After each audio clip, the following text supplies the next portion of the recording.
দলের পক্ষ থেকে আজ ভারত সভা হলে অনুষ্ঠিত হলো পশ্চিমবঙ্গ রাজ্য ইউনিট গঠনের প্রস্তুতি সভা। দলের রাষ্ট্রীয় সাধারণ সম্পাদক অশোক দাসের উদ্যোগে এই সভা আয়োজিত হয়। এই সভার মাধ্যমে জানা যায় জেপিজেডি আসন্ন লোকসভা নির্বাচনে 15টি লোকসভা আসনে প্রার্থী দেবে। জয়প্রকাশ জনতা দল ওরফে জেপিজেডি একটি ভারতীয় রাজনৈতিক দল। এই দলটি ভারতের স্বাধীনতা সংগ্রামী সমাজ সংস্কারক জয়প্রকাশ নারায়ণের আদর্শের ভিত্তিতে সংগঠিত হয়েছে। জেপিজেডি দলের মূল আদর্শ হল গণতন্ত্র, সমাজবাদ, জাতীয়তাবাদ ও দেশপ্রেম। এই জয়প্রকাশ জনতা দলের পক্ষ থেকে আজ কলকাতার ভারত সভা হলে পশ্চিমবঙ্গ রাজ্য ইউনিট গঠনের প্রস্তুতি সভার আয়োজন করা হয়। এই সভার মূল আহ্বায়ক ছিলেন দলের রাষ্ট্রীয় সাধারণ সম্পাদক অশোক দাস। এই সভায় বিশেষ অতিথি হিসেবে উপস্থিত ছিলেন দলের রাজ্য সভাপতি কৃষ্ণপ্রসাদ সেন, সহসভাপতি গৌরীশঙ্কর ব্যানার্জি, মহারাষ্ট্র প্রদেশের সহসভাপতি শাহাবুদ্দিন সাহেব, বিশিষ্ট সমাজবাদী নেতা পার্থ দত্ত মজুমদার, বিশিষ্ট সমাজসেবী রাজকুমার কুমার প্রমুখ। এই সভার মধ্য দিয়ে তারা ঘোষণা করেন আসন্ন লোকসভা নির্বাচনে তারা 15টি লোকসভা আসনে প্রার্থী দেবেন এবং এই নির্বাচনের বিভিন্ন বিষয় আলোচনার জন্য একটি 11 জনের কমিটি গঠনের কথাও বলে। তবে 15টি লোকসভা কেন্দ্রের মধ্যে তারা হুগলি এর প্রার্থী গোপালজি পান্ডের নামও ঘোষণা করে দেন মঞ্চ থেকেই। পাশাপাশি প্রাক্তন বিজেপি নেতা উত্তম কুমার নন্দী আজ আনুষ্ঠানিকভাবে জয়প্রকাশ জনতা দলে যোগ দেন। अरे भैया कहाँ हैं आप? अरे ऐप में तो 5 मिनट दिखा रहा है। तो ऐसे कीजिए, कैंसिल कर दीजिए, मैं दूसरी कैब कर लूंगा। क्या बात कर रहे हैं आप? ऐप में तो 500 रुपए दिखा रहा है, आप एक्स्ट्रा क्यों मांग रहे हैं? क्या आप भी रोजाना ट्रेवल करने के लिए कैब बुक करते हैं? और क्या इसी तरह के एक्सपीरियंस का सामना करना पड़ता है आपको भी? तो आइए, अब इस एक्सपीरियंस को बेटर बनाने का टाइम आ गया है रेडी टू कैब के साथ। रेडी टू कैब से इंडिया का most trusted and fastest growing cab booking platform. Ready to cabs पर आपको कैब बुकिंग सर्विसेज ही नहीं बल्कि यहाँ पर आप local taxi, rickshaw, AC non AC taxi सब बुक कर सकते हैं। और सबसे अच्छी बात तो ये है कि यहाँ पर आप अपना फेयर खुद डिसाइड करते हैं, है ना? ये अच्छी बात। अब लंबे इंतजार की जरूरत नहीं है, ना ही एक्स्ट्रा फेयर देने की जरूरत है, और अपने डेस्टिनेशन पर लेट पहुंचने की टेंशन भी खत्म। यहाँ पर सिर्फ बुकिंग ही नहीं, रेडी टू कैब्स के साथ आप एज ए करियर भी अपने आप को ग्रो कर सकते हैं, जहां पर इंडिया के बाकी के सारे प्लेटफॉर्म के कंपैरिजन में आप ज्यादा रेवेन्यू जनरेट कर सकते हैं। तो अब इंतजार कैसा? बनाओ अपने कैब बुकिंग एक्सपीरियंस को बेटर रेडी टू कैब्स के साथ। आप इस ऐप को डाउनलोड कर सकते हैं प्ले स्टोर से या फिर ऐप स्टोर से, या फिर स्क्रीन पर नीचे दिए गए नंबर पर कॉन्टैक्ट कीजिए। मिलते हैं। আমার তো বহুত ভালো লাগলো। রাজনীতিক আমি আজ থেকে নয়, গ্রাম এলাকার অঞ্চল থেকে করি। আমি বিহার থেকে পড়ালেখা করেছি। আর যেহেতু জনতা দল আইনার যে মহানায়ক ছিলেন জেপি আন্দোলন যে সময় হয়েছিল, उस समय জেপি মুভমেন্টে 3-4টে নেতা ভালো ভালো টপ র্যাঙ্কে হয়েছিল। তা আজকে আমার এই জন্য ভালো লাগছে কি উনার ছত্র ছায়াতে আমি এই টিকিট পেলাম জনতা দল থেকে।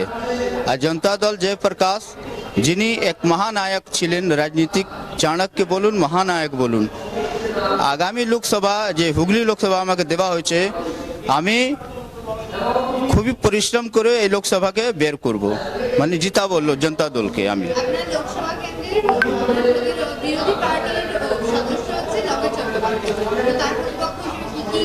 লোকেশ চট্টোপাধ্যায়কে আমি 2021-এ বিধানসভায় 20,000 ভোট থেকে ক্রস করেছিলাম ওনাকে, এই জন্য উনি হেরে গেছিলেন। আপনি নেটে দেখে নেবেন, গোপালজি পান্ডে লোকসভা থেকে, এই বিধানসভা থেকে আমি লড়েছিলাম। এই জন্য লোকেটকে নিয়ে আমার কোনো ইয়ে নেই, লোকেটকে এমনি হেরে যাবে। লোকেট কোনো ওখানে গ্রাউন্ড ওনার কিছু নেই, উনি কোনো লোকসভায় কাজ করেনি। ওনাকে না নিয়ে আমি 1 লাখ ভোট থেকে হারাবো।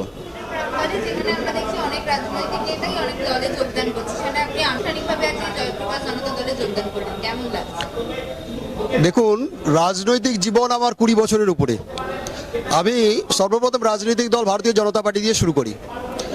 যে আদর্শের জন্য ভারতীয় জনতা পার্টি জয়েন করেছিলাম, আজকে এরা বলতো পার্টি উইথ ডিফার, অন্য পার্টি থেকে আলাদা, কিন্তু ক্ষমতা দখল করবার জন্য এরা সমস্ত রাজনৈতিক দলের থেকেও খারাপ। ক্ষমতা পাওয়ার জন্য সমস্ত দলের হাত ধরতে যারা রাজি, তারা কি করে অন্য পার্টি হতে পারে? সেইখানে দেখলাম উত্তরবঙ্গ নিয়ে যদি কেউ কোনো রাজনৈতিক দল কথা বলে, সেটা হচ্ছে জয়প্রকাশ জনতা দল। আমরা উত্তরবঙ্গের প্রতিনিধি, উত্তরবঙ্গে পিছিয়ে পড়া মানুষ, যেখানে না আছে শিক্ষা, না আছে স্বাস্থ্য পরিষেবা, না আছে পরিবহন ব্যবস্থা। সে তার বিরুদ্ধে দীর্ঘদিন আন্দোলন করার পরে যখন দেখতে পেলাম একটি মাত্র রাজনৈতিক দল যারা উত্তরবঙ্গের মানুষের নিয়ে কথাবার্তা বলে এবং চিন্তা ভাবনা করে, সে জয়প্রকাশ জনতা দল। আমি সেই জয়প্রকাশ জনতা দলকে আজকে পতাকা আমি ধরলাম এবং আগামী দিনে শুধু উত্তরবঙ্গের সারা পশ্চিমবঙ্গে এর জয় পতাকা আমি বহন করব। দলের তো আমি সক্রিয় সদস্য বা মেম্বার আমি নই। আমি সমাজবাদী চিন্তাধারার বিশ্বাসী লোক।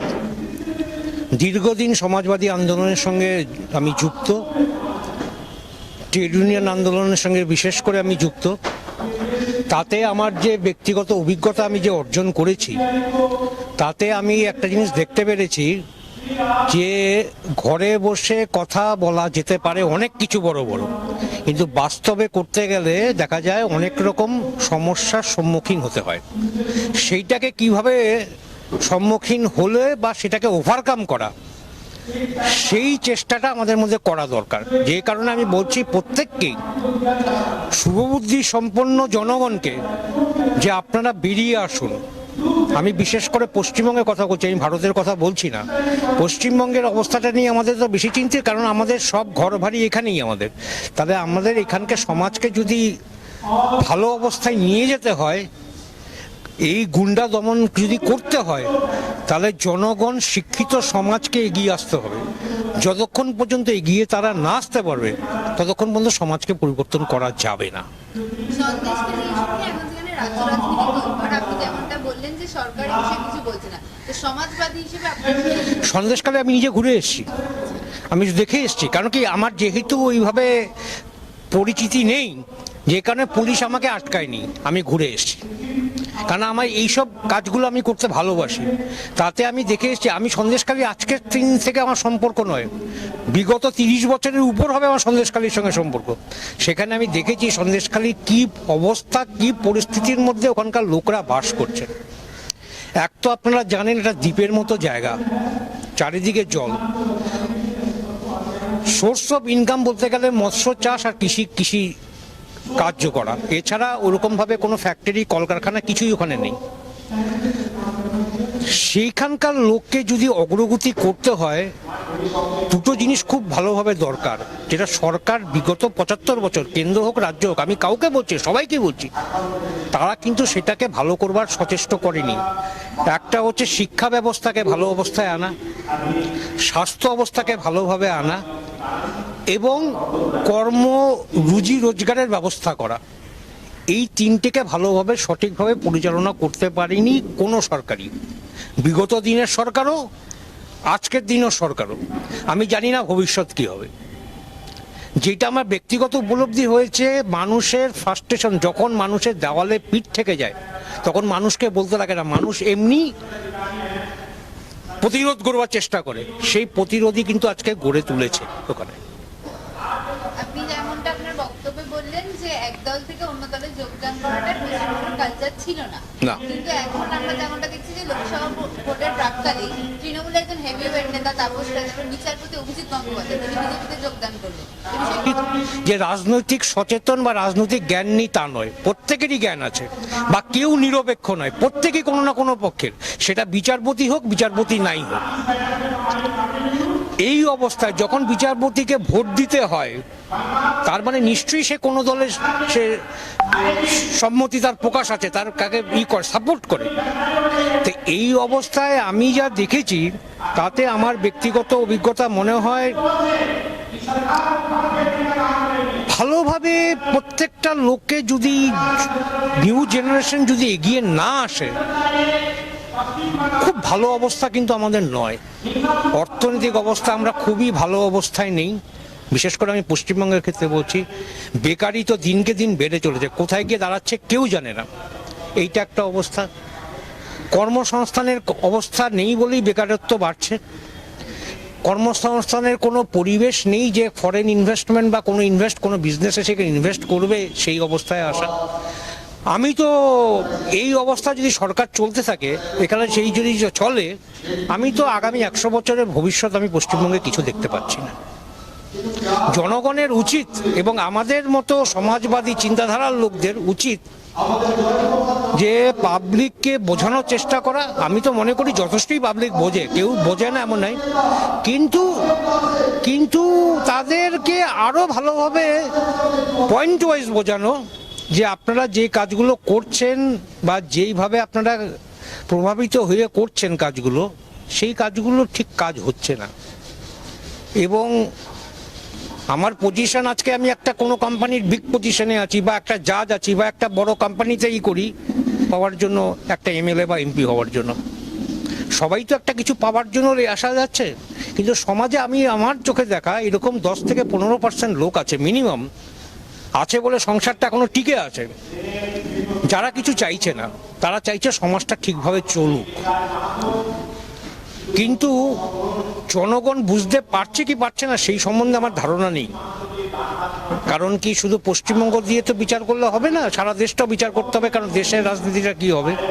পশ্চিমবঙ্গ ক্ষেত্রে যতখানি আমি বুঝতে পেরেছি, এখানে মানুষকে আরো খুব ভালোভাবে বিচারটা করতে হবে, না হলে কিন্তু ভবিষ্যতে কিন্তু অন্ধকারময় জীবন কিন্তু চলে আসবে।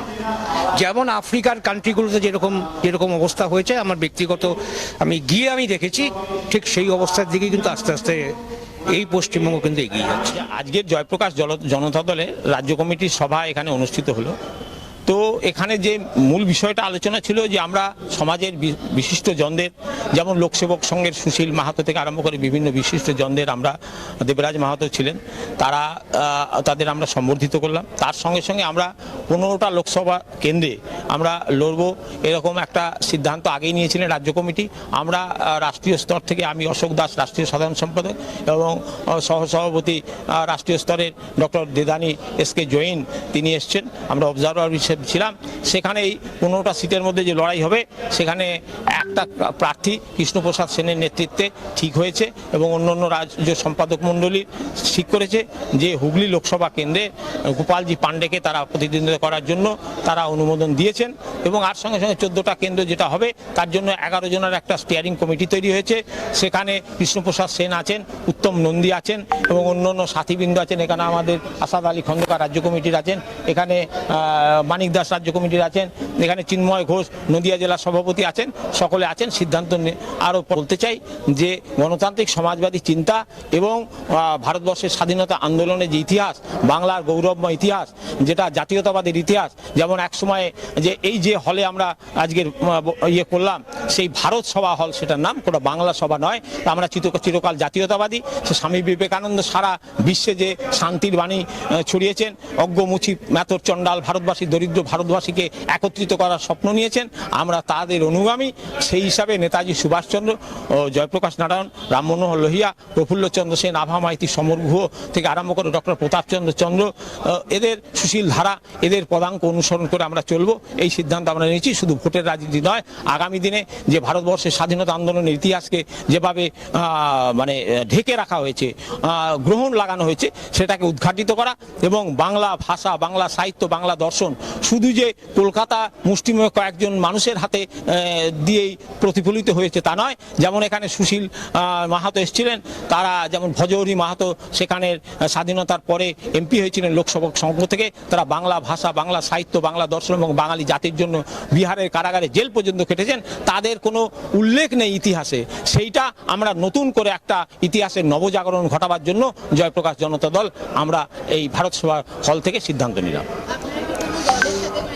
না, আমি আগেই বললাম, আমরা না এনডিএর সঙ্গে আছি, না ইন্ডিয়া জোটের সঙ্গে আছি। দুটো জোটের কোনো জোটের সঙ্গে আমরা নেই, সম্পূর্ণ আলাদাভাবে। কিছু ছোট ছোট দল আমাদের সঙ্গে যোগাযোগ করছেন, সেই দলের সঙ্গে একজোট হয়ে আমরা করবো, এরকম একটা সিদ্ধান্ত নিয়েছি। তবে আমরা এককভাবেই করবো। দেখুন, মোটামুটি সেগুলো ধরুন জঙ্গিপুর আছে, বীরভূম আছে, পুরুলিয়া আছে, এরকম সব আছে। সেটাও আরও ওই 11 জনের যে কমিটি আছে, তারা শর্ট আউট করে কিছুদিনের মধ্যে আপনাদের জানিয়ে দেবেন। নিশ্চয়ই, এইটাই তো আমি বললাম যে দেখুন আমি আমার বক্তব্য রেখেছি যে কেউ দুজনেই ধর্ম নিয়ে রাখছে, এখানে যে বিরোধী দলে আছে যে সরকারি পক্ষে আছে দুজনেই ধর্ম নিয়ে আর রাজনীতি করছেন। আমি কোন ধর্ম আমি বলতে চাই না, কিন্তু আমরা একথা বলতে চাই জয়প্রকাশ জনতা দল যেমন লোহিয়াজি রামের মেলা দিতেন, আমরা ধর্মের বাইরে নই, কিন্তু সনাতন ধর্ম সনাতন সংস্কৃতি হিন্দু সংস্কৃতি ভাবে যেভাবে বলা হচ্ছে তাটা নয়, ভারতীয় সংস্কৃতি ভারতীয় দর্শন ভারতীয় সাহিত্য এবং সনাতন ভারতীয় দর্শন আমরা তাতে বিশ্বাস করি। আমরা স্বামী বিবেকানন্দকে বিশ্বাস করি, দয়ানন্দ সরস্বতীকে বিশ্বাস করি এবং অরবিন্দকে বিশ্বাস করি, শ্রী চৈতন্য মহাপ্রভুকে বিশ্বাস করি। তার যে ত্যাগের বাণী তার যে অহিংসার বাণী আমরা সেইটাকে বিশ্বাস করি, আমরা হিংসায় বিশ্বাস করি না। সেইটার জায়গা থেকে ধর্মের বন্ধন নিশ্চয়ই থাকবে। তার মধ্য থেকেও যেমন বিপিন চন্দ্র পাল লালা লাজপত রায় বালগঙ্গাধর তিলক যে ভারতবর্ষে একটা জাতীয়তাবাদের স্ফুরণ তৈরি করেছিলেন, আমরা সেই যে জাতীয়তাবাদের স্ফুরণটা আজকে নিঃশেষিত হয়ে গেছে। আজকের যে জাতীয়তাবাদ আর সেদিনের সেই জাতীয়তাবাদ এক নয়।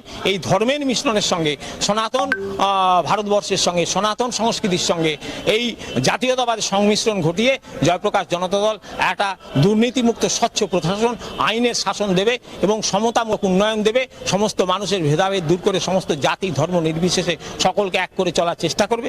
এইটাই আমাদের একটা আদর্শ নিয়ে জনগণের কাছে আমরা যাব, জনগণের আশীর্বাদ নিশ্চয়ই পাবো আমরা। হ্যাঁ হ্যাঁ হ্যাঁ তো যেখানে বিজেপি শাসিত রাজ্যে রয়েছে সেখানে কৃষক আন্দোলনের জন্য যারা যাচ্ছিলেন তাদের রওনা দিয়েছিলেন তাদেরকে গ্রেফতার করা হয়েছে। দেখুন এই কৃষক আন্দোলনের সঙ্গে যদি বলেন আরো অনেক সময় লাগবে, তবু আমি সংক্ষেপে বলবো কৃষক আন্দোলনটা আজকে দিল্লিতে যেভাবে হচ্ছে ওইভাবে আমরা বিশ্লেষণ করি না। আমরা বিশ্লেষণ করি দিল্লিতে যে কৃষক আন্দোলনটা হচ্ছে সেটা হচ্ছে বড় বড় ট্রাক্টরের মালিক, বড় বড় ভূ সম্পত্তির মালিক, তারা ফার্মের মালিক, তারা বহু অর্থ সম্পদের মালিক, কিন্তু প্রকৃত তারাও কৃষক। কিন্তু প্রকৃত যে বাংলার কৃষক, উড়িষ্যার কৃষক, আসামের কৃষক, ঝাড়খণ্ডের কৃষক, ত্রিপুরার কৃষক, এই সমস্ত বিহারের কৃষক, তারা 2 বিঘে 1.5 বিঘে 3 বিঘে 4 বিঘে বড় জোর 5 বিঘে 7 বিঘে জমির মালিক। তাদের যে সমস্যা সেই সমস্যা নিয়ে না কেন্দ্রের মোদী সরকার না পশ্চিমবঙ্গ বা বিহার বা মানে এই পূর্ব ভারতের যত রাজ্য আছে তারা সেভাবে চিন্তিত নয়। আমরা সেই দিকটা এমএসপি হচ্ছে এমএসপি মিনিমাম সাপোর্ট প্রাইস নির্ধারিত হলো, আর এমএসপির 95% টাকা উত্তরপ্রদেশ হারিয়ানা পাঞ্জাব নিয়ে চলে গেল।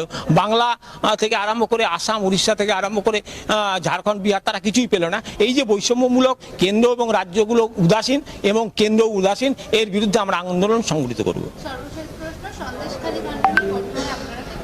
সন্দেশখালী জঘন্য ঘটনা, এইটাই তো বলছি। দলতান্ত্রিক শাসন ব্যবস্থা যতক্ষণ উৎপাটিত না হবে গণতান্ত্রিক ব্যবস্থা কায়েম করা যাবে না। আইনের শাসন লাগু করতে হবে এবং গণতান্ত্রিক শাসন ব্যবস্থা লাগু করতে হবে।